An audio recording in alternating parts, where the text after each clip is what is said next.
Bro, lo pernah mikir nggak? Kenapa sih Yahudi tuh segitu ngototnya pengen kuasai Palestina? Bahkan sampai ngorbanin ribuan nyawa, musir penduduk asli, dan bikin dunia panas dingin. Padahal itu tanah udah ada yang punya. Bukan kosong, bukan hutan liar. Itu tanah hidup. Ada masjid, ada rumah, ada sejarah, ada darah. Tapi tetap aja, mereka bilang, ini hak kami. Ini tanah yang dijanjiin Tuhan buat kami. Lah, seriusan?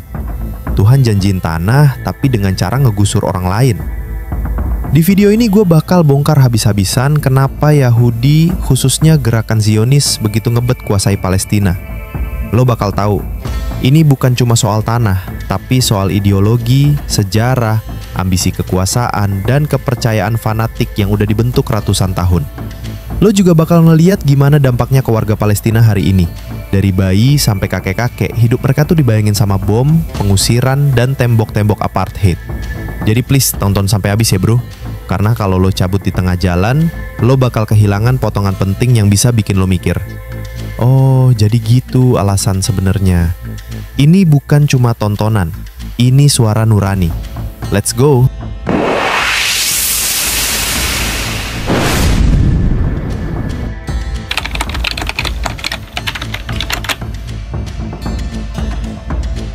Oke, sebelum masuk lebih dalam, gua salam dulu. Assalamualaikum warahmatullahi wabarakatuh. Sekarang pelan-pelan kita masuk ke pembahasan. Coba deh lo bayangin, lo lagi main di depan rumah lo sendiri, tiba-tiba, dor, rumah lo jadi abu. Orang tua lo teriak-teriak nyariin adik lo, dan lo cuma bisa diem, gemeteran, sambil lihat bendera asing dikibarin di atas puing-puing itu. Itu bukan film horor bro. Itu kenyataan yang tiap hari dirasain rakyat Palestina. Dan yang lebih ngeselin, yang ngelakuin itu bilang, tenang, ini tanah warisan dari Tuhan. Tuhan gue janjiin, tempat ini buat kami. Lah, emangnya Tuhan lo calo tanah? Gila ya. Bahkan tempat suci umat Islam pun sekarang dijagain tentara bersenjata. Kayak lo mau ke masjid, tapi harus izin sama tentara negara lain dulu. Pertanyaannya sekarang, kenapa sih Yahudi, khususnya gerakan Zionis, segitunya ngebet pengen kuasai Palestina? Apa emang benar mereka warisan tanah suci? Atau ini cuma proyek penjajahan pakai baju agama? Tenang bro, kita bakal bongkar semuanya. Tapi tahan dulu, karena cerita aslinya jauh lebih gila dari yang lo kira. Bro, lo pernah nggak ngerasa dunia ini aneh banget? Ada satu negara yang ngambil tanah orang lain terang-terangan, tapi tetap diakui sah sama dunia. Itu Israel. Dan korbannya Palestina. Negara yang bahkan sampai hari ini belum diakui penuh sama PBB. Lo tahu nggak? Di Gaza, lo lahir pun lo langsung dianggap ancaman. Belum sempat sekolah, lo udah masuk daftar target. Dan di tepi barat, rumah lo bisa dirobohin kapan aja. Cuma karena katanya nggak punya izin bangun. Lah izinnya dari siapa? Dari yang jajah lo. Gimana caranya tuh? Tapi kenapa semua ini dibiarkan? Kenapa nggak ada yang bisa nyetop? Karena ini bukan perang biasa bro. Ini perang narasi. Dan narasi mereka kuat banget. Pakai sejarah, kitab suci, bahkan dukungan politik negara-negara besar. Makanya lo jangan heran, kenapa Israel sekuat itu? Karena mereka nggak cuma pakai peluru, tapi juga pakai cerita. Cerita bahwa Palestina itu tanah kosong. Dan mereka cuma balik ke rumah lama. Nah, di segmen berikutnya, kita masuk ke akar masalahnya. Sejarah kelam Zionisme. Lo bakal ngerti.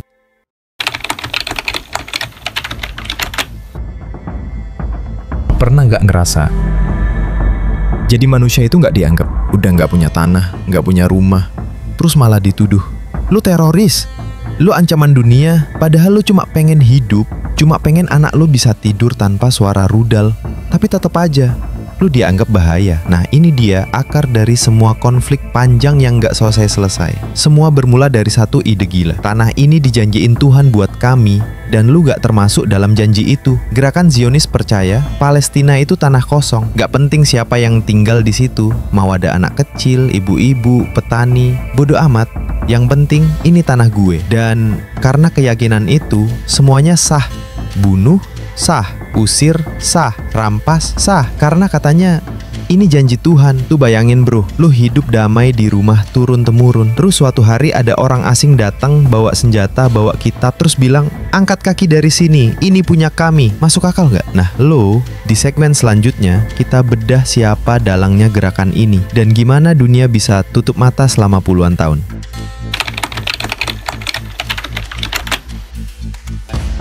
Bro, bayangin deh, keluarga-keluarga terpaksa ninggalin rumahnya cuma karena klaim sepihak. Mereka jadi pengungsi di negeri sendiri. Dan yang bikin sesak, banyak dari mereka yang nggak punya suara. Dunia kadang cuman lihat dari jauh, terus bilang, itu urusan kalian berdua. Padahal tiap tumpahan darah, tiap rumah yang runtuh, itu nyawa manusia. Itu masa depan anak-anak Palestina yang hilang. Potongan berita tentang blokade Gaza, tembok pemisah dan pengawasan ketat. Tembok pemisah itu bukan cuma tembok fisik bro. Itu tembok antara harapan dan kenyataan, antara kebebasan dan penindasan. Dan yang paling ngeri, tembok itu jadi simbol nyata kalau orang-orang di baliknya bukan lagi manusia biasa, tapi korban dari sebuah ideologi brutal. Jadi lo lihat, penderitaan ini bukan cuma kebetulan. Ini efek domino dari satu klaim yang gak bisa ditawar. Ini tanah kami, lo harus minggir. Nah bro, di segmen berikutnya, gue bakal ajak lo masuk ke masa lalu. Kita kupas gimana ide gila itu muncul dan siapa yang nyulut api konflik dari awal. Jadi bro, semua ini bermula dari akhir abad ke-19. Saat itu, orang Yahudi di Eropa lagi ngalamin tekanan berat banget. Discrimination, pengusiran, bahkan pembantaian. Theodor Herzl, seorang jurnalis Yahudi, melihat kondisi ini dan mikir, kita butuh tanah sendiri, tempat aman buat kita. Dia bikin gerakan yang namanya Zionisme. Intinya sih sederhana, balik ke tanah nenek moyang kita, Palestina. Tapi masalahnya, di tanah itu udah ada yang tinggal bro. Masalahnya, Palestina waktu itu dihuni mayoritas Arab Muslim dan Kristen yang udah turun-temurun tinggal di situ. Gak ada rencana mereka mau minggir. Tapi, Zionisme gak peduli itu. Mereka mulai beli tanah, lalu bikin pemukiman, sambil siapin tekanan politik buat ngeklaim wilayah itu. Bro, lo bisa bayangin gak? Satu kelompok orang yang setengah dari mereka bahkan gak pernah tinggal di Palestina, tiba-tiba mau ngambil alih tanah orang lain. Dan dunia malah ngeliatin aja. Nanti di segmen berikutnya gue jelasin gimana Inggris dan negara-negara besar lainnya jadi pemain kunci dalam drama ini. Oke bro, lo harus tahu nih, Inggris punya peran gede banget di sini. Tahun 1917, Inggris ngeluarin deklarasi Balfour yang isinya janjiin tanah Palestina buat orang Yahudi. Padahal tanah itu bukan milik Inggris dan orang Palestina nggak diajak ngomong sama sekali. Mereka cuma korban dalam permainan besar ini. Setelah itu, makin banyak imigran Yahudi yang datang ke Palestina. Mereka makin muatin klaimnya. Tapi ya jelas ini bikin ketegangan sama penduduk asli tambah parah. Warga Palestina mulai protes, tapi mereka kalah kuat secara politik dan militer. Inggris juga kadang berat sebelah bikin frustrasi rakyat Palestina makin jadi. Ini jadi akar masalah yang bikin konflik ini nggak kelar-kelar sampai sekarang. Bro, bayangin, gimana rasanya hidup di tengah drama yang lo gak ngerti, tapi lo jadi korbannya. Di segmen selanjutnya, kita bakal masuk ke masa berdirinya Israel, dan gimana tragedi besar yang disebut Nakba itu mubah segalanya. Bro, tahun 1948 jadi titik hitam dalam sejarah Palestina. Saat Israel resmi berdiri, ratusan ribu warga Palestina diusir dari rumah mereka. Peristiwa ini dikenal dengan nama Nakba, yang artinya malapetaka. Bayangin, keluarga-keluarga yang selama ini hidup damai, tiba-tiba harus kabur, ninggalin rumah, ladang, dan kenangan mereka. Semua cuma karena klaim sepihak, ini tanah kami sekarang.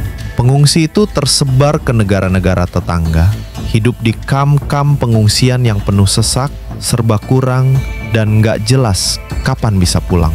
Hingga sekarang, penderitaan Palestina belum usai. Pemukiman ilegal terus bertambah, tembok pemisah makin panjang, dan blokade Gaza yang makin ketat.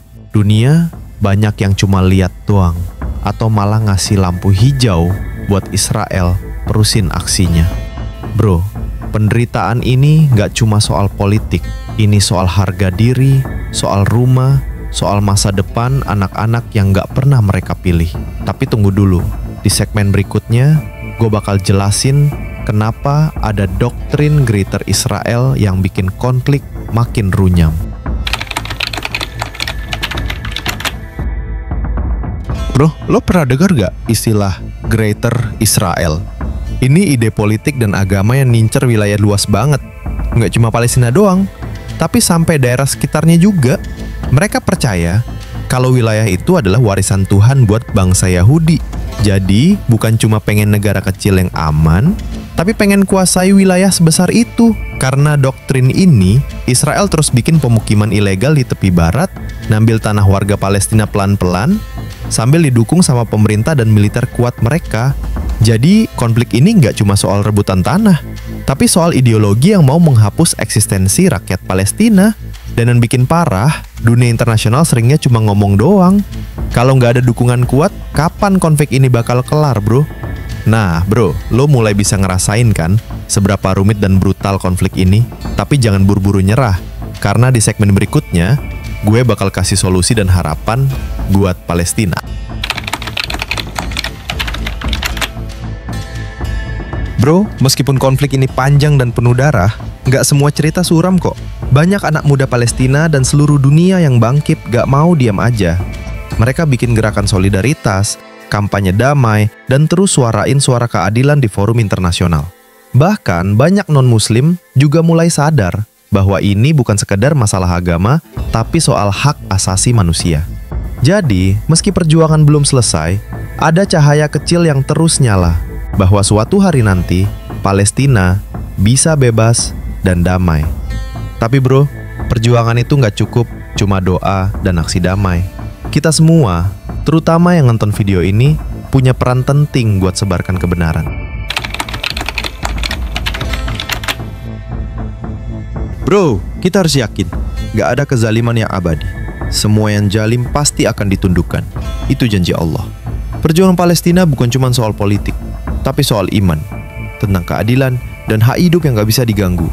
Semakin banyak orang yang peduli, semakin kuat suara kebenaran, semakin dekat hari kemenangan itu. Jadi, jangan pernah lelah buat dukung Palestina, karena di balik setiap dukungan kecil, ada harapan besar untuk masa depan mereka. Bro, lo udah tahu cerita lengkapnya.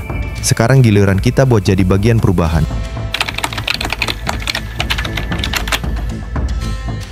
Bro, makasih banget lu udah nonton video ini sampai habis. Gue tahu nih topik berat, tapi penting banget buat kita semua paham. Kalau lo ngerasa video ini berguna, jangan pelit buat like, komen, dan share ke teman-teman lo. Biar makin banyak yang buka mata. Jangan lupa juga subscribe channel ini supaya lu nggak ketinggalan video-video seru dan bermakna lainnya.